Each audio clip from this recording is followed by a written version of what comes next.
à tous et bienvenue dans Fox DVD. Ça y est, enfin, ça fait un moment que vous me le demandez, celui-là, en long, en large, en travers, sur Twitter, sur YouTube, dans les commentaires, bref, ça fait 2 ans que vous le demandez, et ça y est, enfin, c'est le jour J, je vous parle de Crossed. Bad Film Collection. Ah oui, oui, bah, le DVD de Crossed, je le ferai un jour, on n'est pas aux pièces. Oh là, casse-pied là. Donc aujourd'hui je vous parle de Crossed Bad Film Collection, et pour vous parler de Crossed Bad Film Collection, il faut d'abord que j'aborde avec vous le cas merveilleux, l'école fantastique des éditions Atlas. Les éditions Atlas ou Hachette ou Altaïa, ils sont plusieurs à s'être lancés dans le domaine, ce sont des éditeurs qui se sont fait une spécialité de ce qu'on appelle les collections presse. Enfin, moi j'appelle ça les collections presse, il y a peut-être un nom plus pro. Le principe de la collection presse, en gros, c'est de vous proposer une grande collection de minimum 20 ou 30 numéros, et de commencer par vous offrir le numéro 1 à un prix dérisoire. Ensuite un numéro 2 un poil plus cher, et à partir du numéro 3, ça devient totalement onéreux, beaucoup trop onéreux pour ce que c'est, mais vous avez commencé une collection, ce serait dommage de pas la finir. Le numéro 1, généralement, pour tapater, c'est la pièce la plus emblématique de la collection. Si c'est une collection action, on t'offre Piège de cristal ou un truc super cool, quoi. Si c'est un jeu d'échecs Star Wars, par exemple, exemple pris au hasard, et ben, tu peux être sûr que la figurine, ce sera Dark Vador, et on va te la proposer à un prix où tu te diras, waouh, même si je prends que Dark Vador, même si j'ai jamais le jeu au complet, et ben c'est intéressant. En gros, dans le numéro 1, vous allez payer 1 ou 2 euros, voire 3, quelque chose qui en vaut 10. Ensuite, dans le numéro 2, vous payerez 5 ou 6 euros, quelque chose qui en vaut 7 ou 8. Et ensuite, vous vous retrouverez à payer 10, 12, 15 balles, des choses qui en valent même pas 5. Mais vous voudrez finir la collection. Bon, soyons honnêtes, on est très nombreux à avoir acheté des numéros 1 dont on n'a jamais acheté le numéro 2, 3, etc. Mais le numéro 1 était tellement pas cher et c'était tellement cool, je veux dire, waouh, une cassette vidéo d'apprentissage de la magie à 5 francs. C'est fou, 5 francs. Oui, quand j'évoque mon enfance, je parle en francs. C'est triste, mais c'est ainsi. Mais peu importe, parce que les éditions Hachette, Atlas, Altaïa, elles vont faire leur beurre sur le 1% qui va payer une fortune des choses qui ne valent rien. C'est exactement le même principe que le free-to-play, les jeux freemium, ce genre de choses, les achats intégrés, en gros, et même les jeux à gratter, toute cette économie-là repose sur le fait qu'il y a 1% qui va poursuivre l'idée jusqu'au bout, et elle va rapporter plus que les 99 autres réunis. Moi, ce genre de collection, ça m'a toujours fasciné, J'ai acheté énormément de numéro 1 de ce genre de collection, le numéro 1 Charm, le numéro 1 Doctor House, le numéro 1 machin, j'ai acheté plein de collects sans jamais les finir, en somme. Moi perso, j'adore ce genre de collection, j'adore l'objet, j'adore ce concept, le numéro 1, 1,99€ seulement. Par contre, c'est détestable au niveau DVD, parce que si vous achetez un DVD de ce genre de collection, généralement, il y a une tranche, une frise qui va s'étendre sur toute la collection pour être sûr que vous ayez toute la collection et qu'il n'y ait pas un numéro qui manque. On appelle ça la technique des fils de pute. Du coup, si vous n'avez qu'un seul DVD de la collecte, c'est horrible, parce que généralement le titre n'est pas indiqué, il y a juste un bout de dessin, et comme le bout de dessin il est imbitable si vous n'avez pas le reste de la collection, surtout si c'est le numéro 1, c'est quasiment toujours noir, et vous l'avez dans le cul. Voilà. Par exemple, là, j'ai GoldenEye, le numéro 1, Gold Edition. Une tranche bien nulle à chier, comme vous pouvez le constater, et donc si vous essayez de le ranger dans votre DVD Tech comme ceci, là, vous allez avoir une tranche noire au beau milieu de jolis titres bien alignés, et un GoldenEye tout rikiki à peine visible, accompagné d'un début de logo 007 affligeant, enfin voilà, c'est nul. C'est nul. Et jamais j'ai rempli une seule de ces collections-là. Mais ça me fait trop marrer le concept. Bon, Mr. Fox, tout ça c'est très intéressant, mais dis-nous, qu'est-ce que ça a à voir avec Crossed ? Eh bien, figurez-vous que dans ma boulimie d'achat de DVD, encore et encore, 1 euro d'occasion à Easy Cash, je me suis rendu compte que j'avais acheté plusieurs DVD des films présentés par Karim Debache, par simple curiosité. Genre un jour, je suis tombé sur Gamer dans un cache converteur, le film nul avec Ariel Dombal et Saïd Taghmaoui, et je me suis dit, Karim Debache, il en a parlé, peut-être que ça pourrait être intéressant que je me fasse mon propre avis et que je regarde, etc. Et du coup, j'ai acheté Gamer.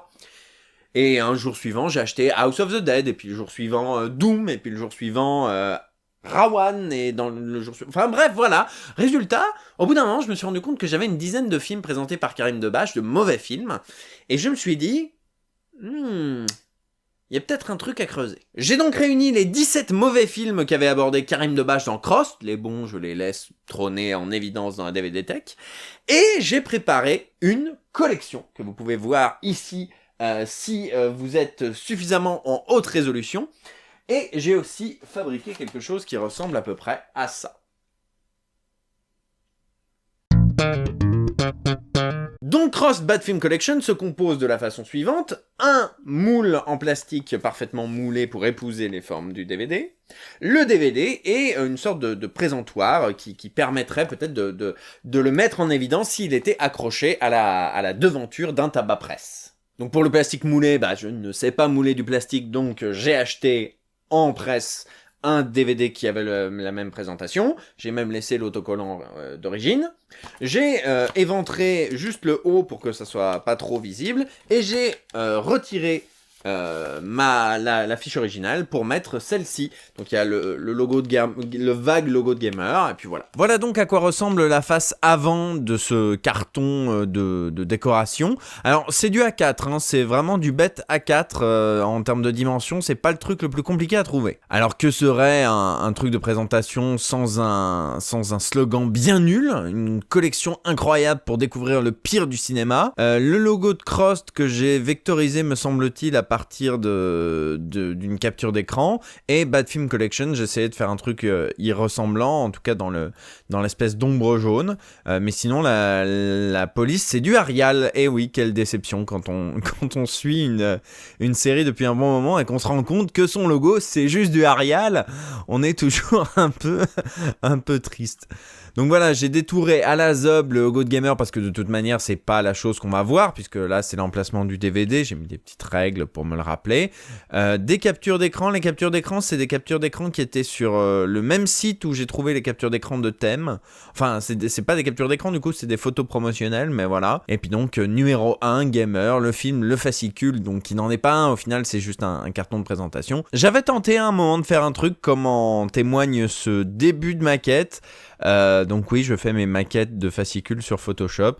Donc j'avais remis le texte, hein, vraiment les gens ne se foulent pas. Dès le saviez-vous à droite à gauche, hein, donc un peu à ma sauce.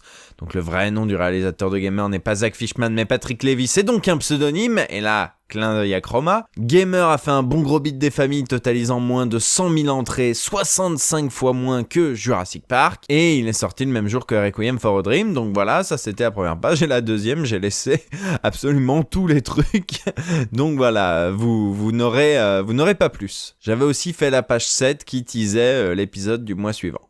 Et la carte collector. Il y a marqué carte collector, mais en fait, la carte, c'était juste un tout petit bout de carton qui indiquait où regarder l'épisode original de Crossed. Donc, aucun intérêt, il est à l'intérieur de la boîte, mais franchement... L'arrière, quant à lui, se présente comme suit. Donc là, on est dans quelque chose qui est presque de l'arrière de DVD, quoi. Mais avec quand même quelques légères différences, on va regarder. Alors d'abord, il faut représenter à chaque fois quelle est cette collection.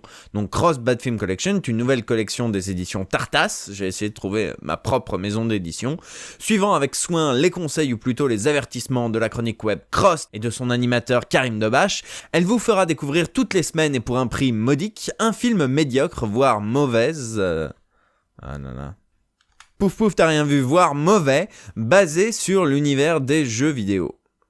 Là, pareil, t'as rien vu. Chaque numéro sera également accompagné d'un fascicule rempli d'informations sur le film et sur Crossed. Donc évidemment, ce fascicule n'existe pas. Le film de la semaine, c'est Gamer de Zach Fishman.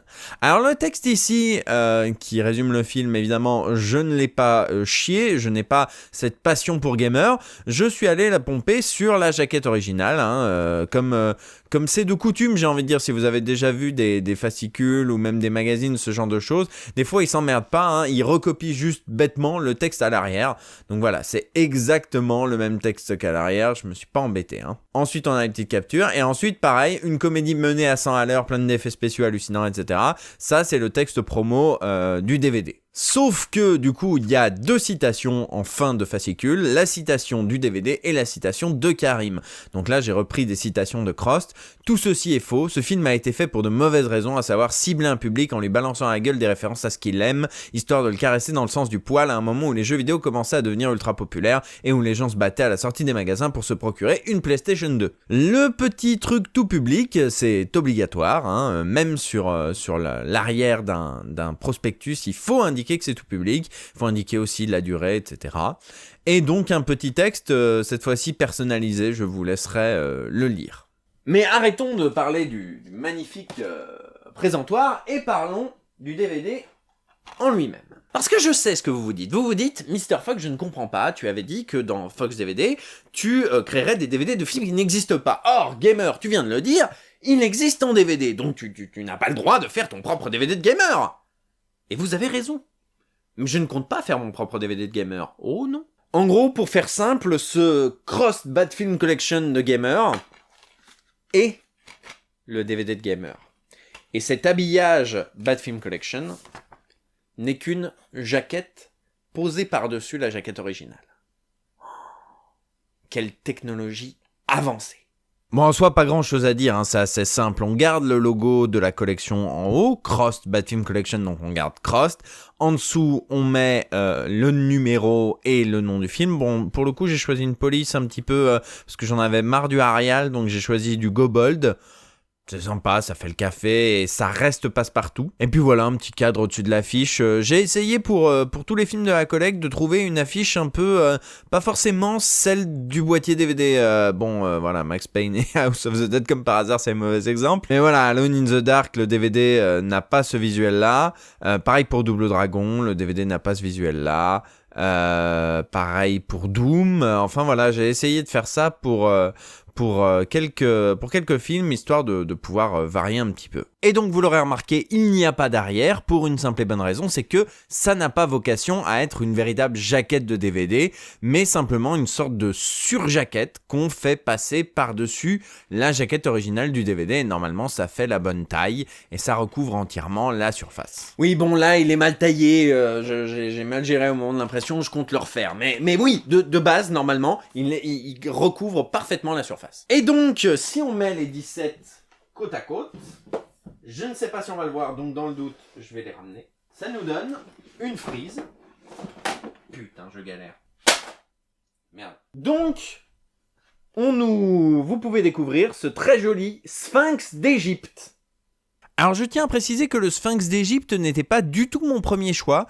À la base, donc je voulais, comme tous les gens qui ont essayé un jour de faire un DVD de Crossed, utiliser la fausse pochette d'album qui a été mise en ligne sur le groupe Facebook fut un temps. Et j'avais également prévu de mettre les titres plus gros, mais du coup ça ne me convenait pas. Alors j'ai essayé d'autres trucs, j'ai essayé le logo de l'émission, mais ça marchait pas non plus. Je trouvais pas le rendu très très joli. Sinon il y avait aussi cette image là qui avait servi de bandeau fut un temps pour le groupe Facebook, là encore, je crois. Mais pareil, ça me convenait pas vraiment, donc je trouvais pas mon bonheur.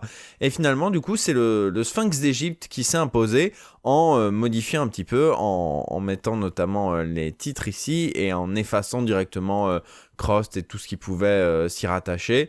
Je veux dire, pourquoi se raccrocher absolument à ça ?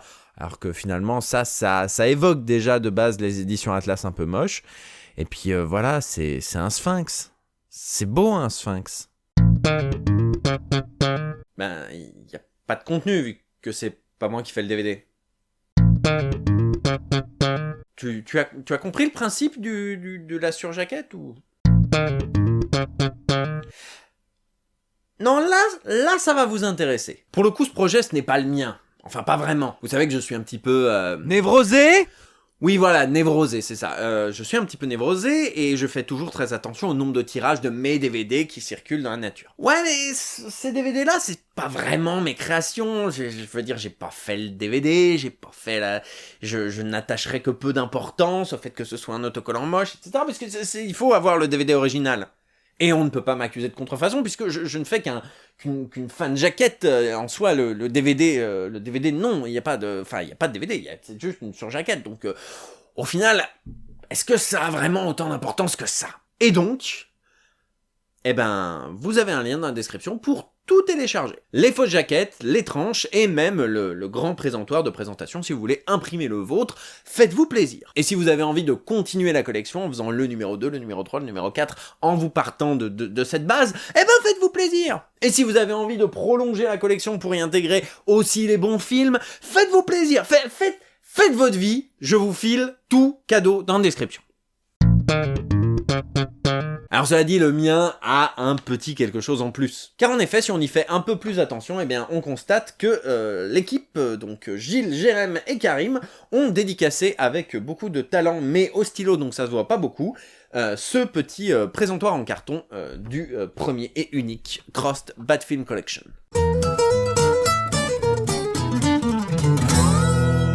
Voilà, c'est tout pour aujourd'hui. Alors, je ne vous cache pas que ce Crossed Bad Film Collection est en quelque sorte un brouillon.